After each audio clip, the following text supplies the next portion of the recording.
guys, it's part three of the series, and we have covered how to build a model, how to build CNN model using Keras.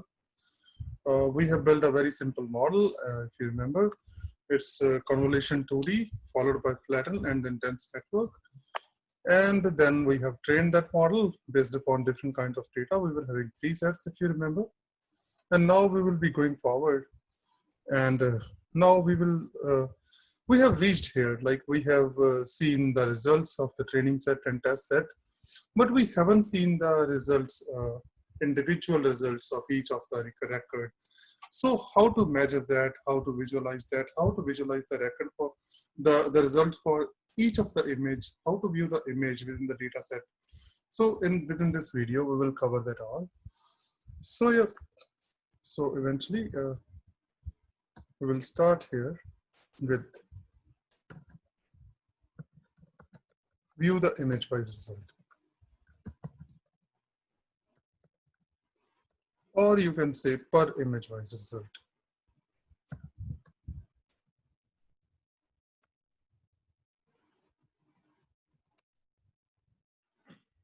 To do that, first of all, we need to get all of the values for each of the record or each of the image.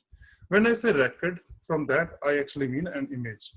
So from here, as we know that within our test set, we are having 30 images, right? So for those 30 images, if we want to see their real classes, then their real classes can be seen as this test set dot classes. So this will view us all of the real classes, like these 15 are zeros and remaining 15 are ones. Now again, if you want to check what is that 0 and what is that 1, then you need to do class dot indices. This will tell you that 0 is cat and 1 is dog. So according to that, like, we can proceed forward, and we can also like save this result to an array, but we will do that in a later part of this video. So to start with, now we know that what are the original classes of each of the image within this test data. But now we are looking to know that what are the classes predicted by this model, predicted by the CNN Keras model, right? In order to get that, you will need to write model.predict proba. So this is like predict proba is for prediction probability. Prediction probability for each of the record would be returned by is stored in this list of model. Okay, so this show you a bound method, sequential something. But yeah, this means that this is actually a method, right? So this is a method. This is not a list, basically. This is not a variable or list, but we can get all of the results from this method into a list. So predict proba, and then we will pass test set. And when we see the results, these are the results for each of the image. Like for the first image, this much is the probability. For the second image, this much is the probability. For the third image, this much is the probability. Now you may wonder what kind of like values these are. We are supposed to get 0 and 1 over here, but these are some different sort of values, right? Actually, when you will go back here and when you will check this dense layer, and if you will check the description or this line for this dense layer, then we have given here unit is equal to 1, and this will use the activation function sigmoid, which will actually return the values between 0 and 1. So sigmoid is basically returning all of the values between 0 and 1, but now we can transfer these values to either 0 or 1. How to do that? How you can transfer some of the value to 0 or 1 or from a decimal value? So in order to do that, first you would like to save this into a kind of list or kind of NumPy array. So these are all of the values you are already having. And if you want to transfer these values If you want to transfer these values to 0 or 1, now you can say that all of the values which are 0.5 or above would be 1, and all of the values which are below 0.5 would be 0 basically. In order to do that, we need to import NumPy here. We can do it with more methods as well, but NumPy would be pretty easy to do. So the list, the array we have like saved earlier, which is this y predict, we need to pass it to this, and when we'll gonna get it. So this is the result, right? And this result might be weird. This result might look weird to you because in the test set, if you remember, in the test set classes, you are having these 15 cats and these 15 dogs, right? But this data is not as consistent as your test classes, right? So there are some ones in the beginning, and then there are some ones in the middle, and in the towards the end you are having some of the zeros, which must be ones, or which are actually the dog class, right?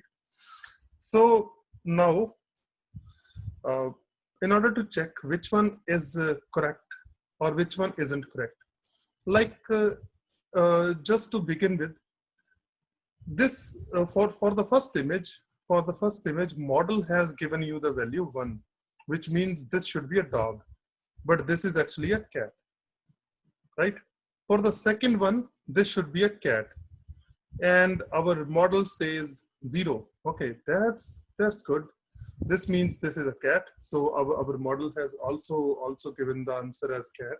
So this means that's a correct answer, right? So now we can start matching those classes, right? So for this, we can save this list into kind of ytest or yorig, whatever is your preference. So now we can check each and every image one by one, the result for each and every image one by one. In order to check that, we may need to start a for loop, and over both of the arrays. So I assume that you are well versed with this function of Python, because I won't be able to explain this function here. Like I hope you understand this particular syntax of for loop. So, and then I need to describe a variable over here.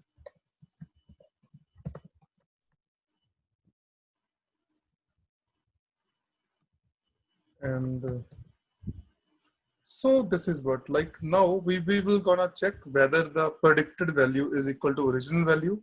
If they are equal, then we will gonna like count, add 1 to this correct result count.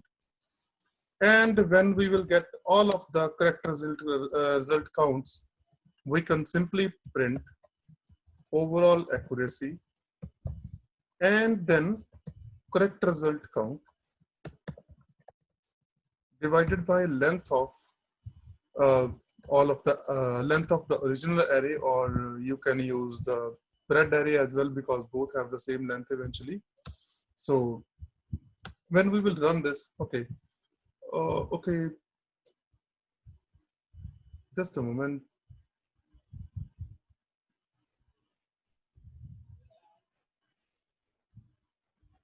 Not by origin actually, by test, because this is just a single value, but this is the list. Actually, I was taking it wrong. Sorry.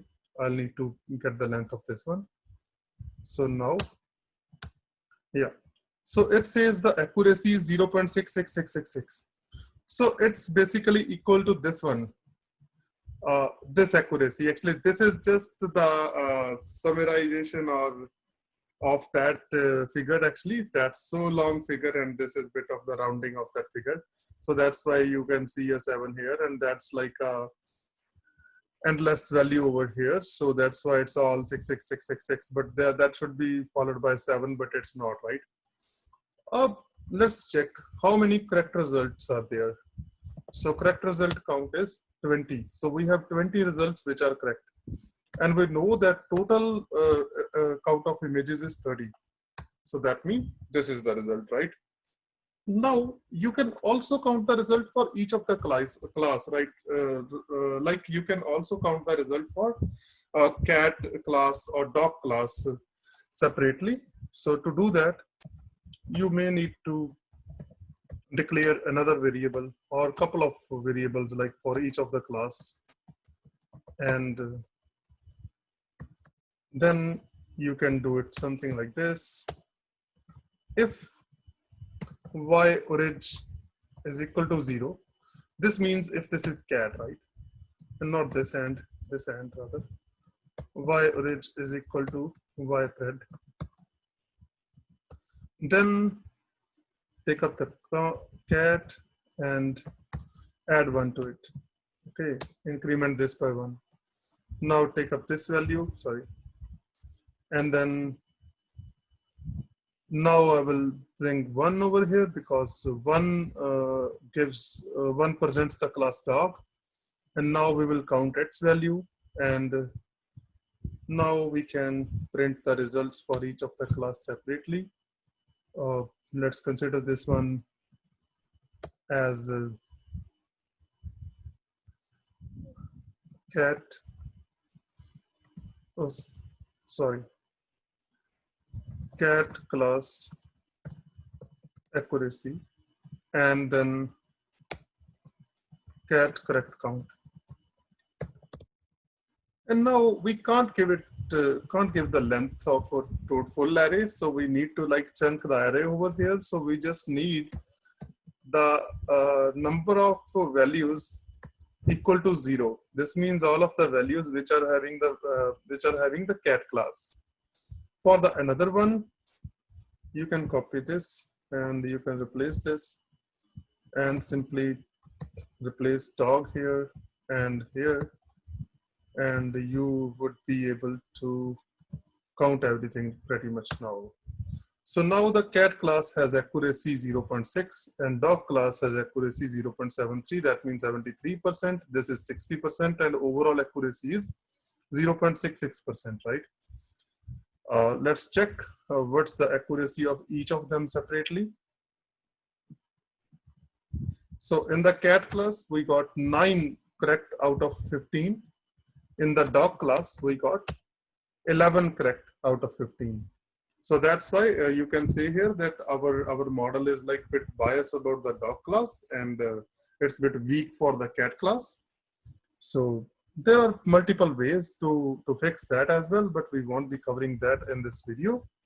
So now let's visualize the images within the data set. And then I would like to label each of the image with the result, with the correct predicted label, basically either it's a cat or it's a dog, right? So then we can see all of the results. Like we can make a visual, we can see the visual of each of the result. So test set next, like this is a generator. So generators are basically called like this. With the next, we will get the next value. But here in the next value, like we can plot the image from this X, and we are having 30 images within this X, like because this X actually represents this test set. So this test set has 15 cat images and 15 dog images. And now this Y has all of the images. Oh, sorry, this X has all of the images. And what does Y have? Y have all of the classes basically for each of the image within that data set. So what is X0? X0 is a cat basically. X1 is also a cat. And what is X14? Because 0 to 14, right? So cats are, cat class lies between 0 to 14, and dog class lies between 15 to 29. If you can see the pattern, we are starting it from 0. So we are we are done by 29. So we are never going to call 30 over here because 30 isn't existent. Python start the array from 0. So that's why there's no 30. So 29th would be the last, which is a dog. And 15th would be also a dog. So between 15th and 29th, we will be having all of the dogs. Between 0 and 14, we are having all of the cats. So now I would like to see the test set indices basically.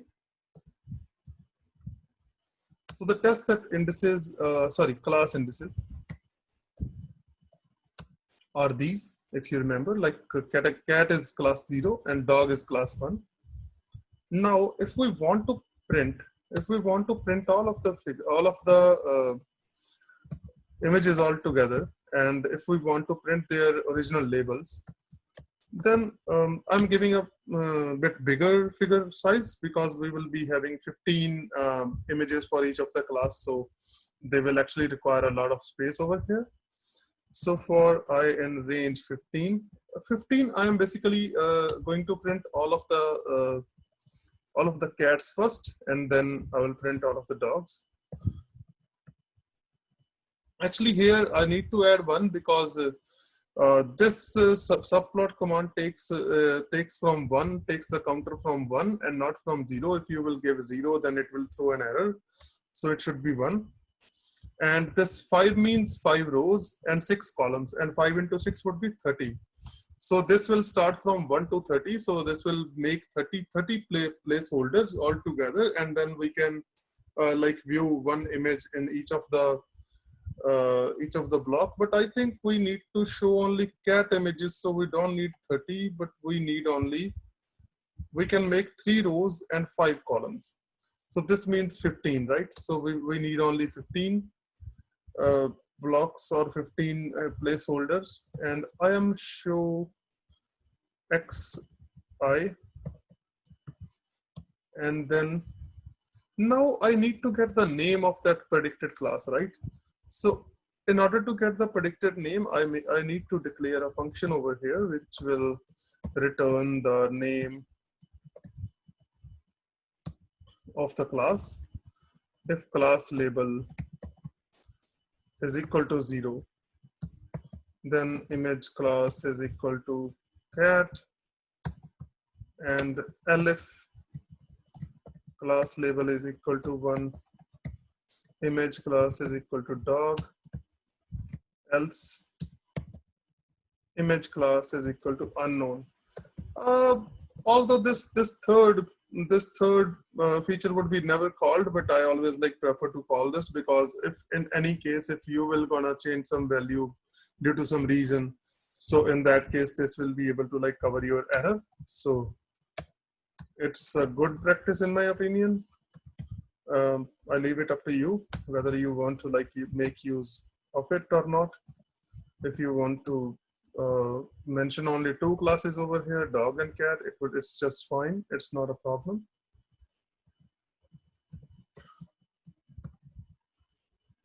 Y threads I. So here I'm basically going to call that function, this function, and I'm going to pass the class label, and this will return us the, I'm going to pass the class number, and this will return us the class label basically. So then I would like to print that label on top of the image. So let's see how this will gonna result. So now it's telling us that this cat is classified as dog. These cats are classified as cats. These cats are also classified as cat. These 2 cats are classified as dogs. So that is an error, classification error. Here, these 2 cats are classified as dog, and this one as a dog. So we are having 1, 2, 3, and 4, 5, and 6 errors over here. So only 9 are predicted correctly. As you can see over here as well, only 9 are predicted correctly. In the dogs, if you can see, 11 are predicted correctly, right? So let's take up this function and paste this again over here under in this cell, and now here I'm only going to change these 2 parameters, right? So this will actually now give you all the dogs. How this will give you all the dogs? Because the cats lies between 0 and 14, and dogs lies between 15 and 29. So this range will basically start from 0. So when this range would be 0, this would be 15. And when that would be 1, this will be 16. So this will basically range from 15 to 29 in that case, right? So you can see all of the dogs over here in this case. Yep, pretty much all the dogs. And this dog is misclassified as cat. Everything else is fine here. This dog is also misclassified as cat. And also this and this dog are basically misclassified as cats. And we are having 11 correct classifications. So that's how we can visualize all of the results, right? And in the last video, I told you that this would be better if we will be having all of the patterns which are in the training data, which are in the test data, are covered in the training data. From that, I actually meant that I didn't mean to say that all of the images which are into test data should be as it is should be copied into the training data, because that would be literally very weird thing. Actually, these images should never exist in the training data. Basically, these are images which our classifier has never seen before, right? But we should have the matching classes or matching images within the training data. Like if you are adding the black cats or white cats, then we should have some of the white cats and some of the black cats too within the training data. Okay, so it's kind of that pattern. Not the exact images in the test data and training data. That would make it super weird. So you should never do that, right? So I hope you get everything, and I hope you, and if you are having any of the questions, you can write to me, and that's it. Thank you.